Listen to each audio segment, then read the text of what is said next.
আপনারা দেখছেন টিভেন24 news network. সবশেষ আপডেটে আপনাদের স্বাগত জানাচ্ছি আমি তাসমিয়া টুম্পা।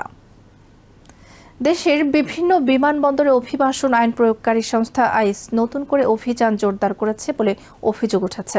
অভিবাসন আইনজীবী ও অধিকার কর্মীদের দাবি, আগে যাদের বিরুদ্ধে বহিষ্কারের চূড়ান্ত আদেশ ছিল মূলত তাদেরই বিমানবন্দরে আটক করা হতো, কিন্তু এখন বৈধভাবে আমেরিকা প্রবেশ করেও ভিসার মেয়াদ অতিক্রম করেছেন এমন বিদেশি নাগরিকদেরও অভ্যন্তরীণ ফ্লাইটে ভ্রমণের সময় গ্রেপ্তার করা হচ্ছে।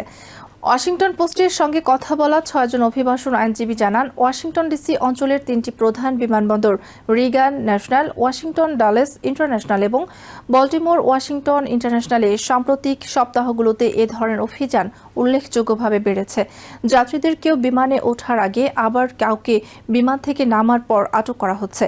তাদের ভাষ্য অনুযায়ী আটক হওয়া অধিকাংশ ব্যক্তি বৈধ ভিসা নিয়ে আমেরিকা প্রবেশ করেছিলেন। পরে বিভিন্ন কারণে তারা ভিসার নির্ধারিত সময়ের বেশি অবস্থান করেন। তাদের অনেকেই নিজ দেশে নিপীড়নের আশঙ্কায় আশ্রয়ের আবেদন করেছেন। অনেকের আবেদন এখনও বিচারাধীন এবং অনেকের কাছে বৈধ কর্মসংস্থানের অনুমতিপত্র রয়েছে। আইনজীবীদের মতে এই ধরনের অভিযান আগে খুব কমই দেখা যেত। অতীতে বিমানবন্দরে সাধারণত কেবল বহিষ্কারের চূড়ান্ত আদেশ পাওয়া ব্যক্তিদের লক্ষ্য করা হতো। এখন ভিসার মেয়াদ অতিক্রম করা ব্যক্তিদেরও একইভাবে শনাক্ত করে আটক করা হচ্ছে। একই ধরনের অভিযানের খবর সান ফ্রান্সিসকো, হিউস্টন ও ডেনভার সহ দেশের আরও কয়েকটি বড় বিমানবন্দর থেকেও পাওয়া গেছে।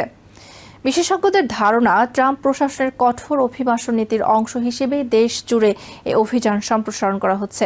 তবে ডিপার্টমেন্ট অব হোমল্যান্ড সিকিউরিটি এসব পদক্ষেপকে জাতীয় নিরাপত্তার জন্য প্রয়োজনীয় বলে দাবি করেছে। এক বিবৃতিতে বিভাগের মুখপাত্র বলেন, প্রশাসনের লক্ষ্য হলো আমেরিকা অবৈধভাবে অবস্থানকারীরা যেন দেশের ভেতরে উড়োজাহাজে ভ্রমণ করতে না পারেন। তাদের জন্য একমাত্র উড়োজাহাজ ভ্রমণের পথ হওয়া উচিত স্বেচ্ছায় দেশত্যাগ। বিবৃতিতে আরও বলা হয়, আইস এবং ট্রান্সপোর্টেশন সিকিউরিটি অ্যাডমিনিস্ট্রেশনের মধ্যে তথ্য বিনিময় দেশের আকাশপথ নিরাপদ রাখতে গুরুত্বপূর্ণ ভূমিকা রাখছে। এর মাধ্যমে বিভিন্ন ঝুঁকিপূর্ণ ব্যক্তিকে সহজে শনাক্ত করা সম্ভব হচ্ছে। অভিবাসী অধিকার বিষয়ক সংগঠন অ্যামিকা সেন্টার ফর ইমিগ্র্যান্ট রাইটসের deputy program director Atenas Burola Estrada জানান, তার সংগঠন শুধু ওয়াশিংটন অঞ্চলের 3টি বিমানবন্দর থেকে প্রায় 1 ডজন আটকের তথ্য পেয়েছে। তিনি বলেন, আগে যাদের আটক করা হতো এখন সেই চিত্র বদলে গেছে। বর্তমানে যাদের গ্রেপ্তার করা হচ্ছে তাদের অনেকেই বৈধভাবে দেশে প্রবেশ করেছিলেন, পরে নিজ দেশে নিপীড়নের আশঙ্কায় আশ্রয়ের আবেদন করেন। অনেকের আবেদন এখনও বিচারাধীন এবং অনেকের বৈধভাবে কাজ করার অনুমতিও রয়েছে, কিন্তু এখন তারাও আইসের অভিযানের লক্ষ্যবস্তু হচ্ছেন। তার মতে, স্থায়ী বৈধ অভিবাসন মর্যাদা না থাকলে অভ্যন্তরীণ ফ্লাইটে ভ্রমণের আগে প্রত্যেকেরই ঝুঁকি বিবেচনা করা উচিত। আগে অনেকেই মনে করতেন দেশের ভেতরে বিমান ভ্রমণ নিরাপদ, কিন্তু বর্তমান পরিস্থিতিতে সেই ধারণা আর ঠিক নয়। অভিবাসন আইনজীবীদের ধারণা, আইস ও টিএস এর মধ্যে তথ্য বিনিময় উল্লেখযোগ্যভাবে বেড়ে যাওয়ার কারণেই এসব অভিযান সম্ভব হচ্ছে। গত বছর থেকে টিএসএ বহিষ্কারের আদেশ পাওয়া যাত্রীদের তথ্য আইসকে দিতে শুরু করেছে। চলতি বছরের মে মাসে দুই সংস্থার মধ্যে আনুষ্ঠানিক তথ্য বিনিময় চুক্তিও স্বাক্ষরিত হয়েছে।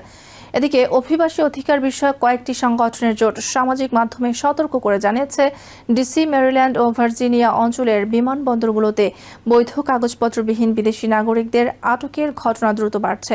তারা ভ্রমণের আগে প্রত্যেককে নিজের আইনি অবস্থান ও ঝুঁকি বিবেচনার পরামর্শ দিয়েছে।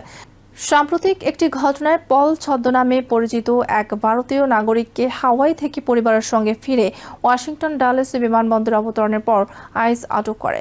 নিরাপত্তার কারণে নিজের পুরো নাম প্রকাশ না করার শর্তে তিনি জানান, বিমান অবতরণের পর একজন ফ্লাইট অ্যাটেন্ডেন্ট তাকে সামনে যেতে বলেন।